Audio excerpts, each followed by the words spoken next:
It's winter holiday time on the island of Sodor. It's very cold, but the engines don't mind.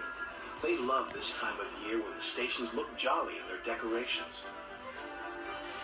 There is plenty of work with passengers and parcels to be delivered, no matter what the weather. Driver says there's more snow on the way, said Edward. We'll soon be wearing our snow plows, said James. You'll enjoy that, won't you, Thomas? Teased Henry. You know I won't, said Thomas. I don't like my snow plow.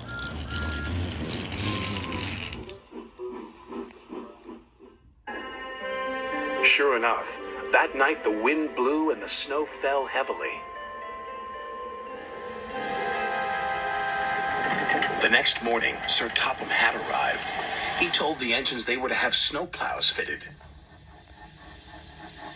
And you are to collect a special from Callan Station. It's needed for the village feast on Toby's branch line. Thomas was excited about his special, but not about his snow plow.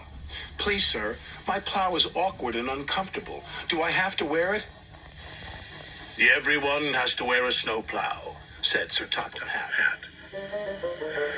The fitters, his driver, and firemen all helped with Thomas's snowplow. We'll have to try that again, laughed his driver. Big, horrid, awkward thing, Thomas grumbled. He was much happier when he arrived at Callan Station and saw his special. It was a beautiful Christmas tree. The tree will have lights and stand in the middle of the village, said Edward. Make sure you get it to Toby safely. I will, said Thomas.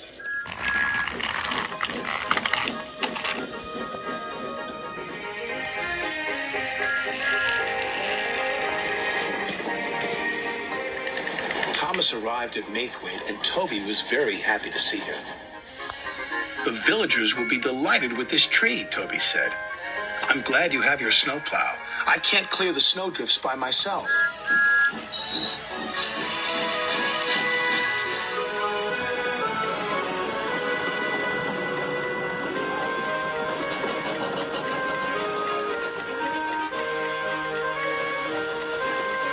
Thomas couldn't see.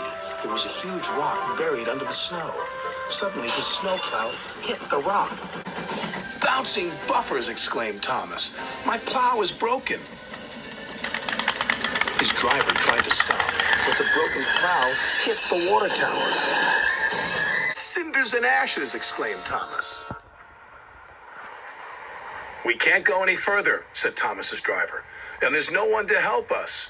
But the villagers need their tree, said Thomas. Let me try again. I'm sure I can make it. It wasn't easy without a snowplow, but Thomas was determined.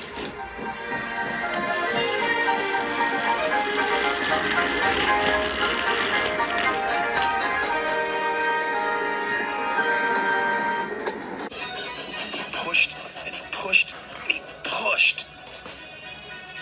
Thomas was trying as hard as he could, but there was just one snowdrift after another.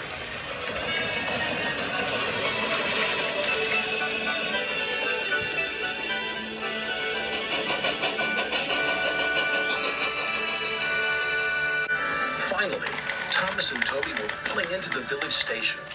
Thomas whistled and the villagers cheered when they saw their beautiful tree. Hooray, they said, hooray! The next day, Sir Topham Hatt sent for Thomas. Thomas was worried. What would Sir Topham Hatt say about his broken snowplow? But Sir Topham Hatt wasn't cross. He was very pleased. The villagers had a wonderful feast, he said. You were very brave to take on that snow without a plow. Thank you, sir, said Thomas. As you know, continued Sir Topham Hatt, there are no spare snowplows, so you'll just have to do without yours for a while. Oh, thank you, sir, grinned Thomas.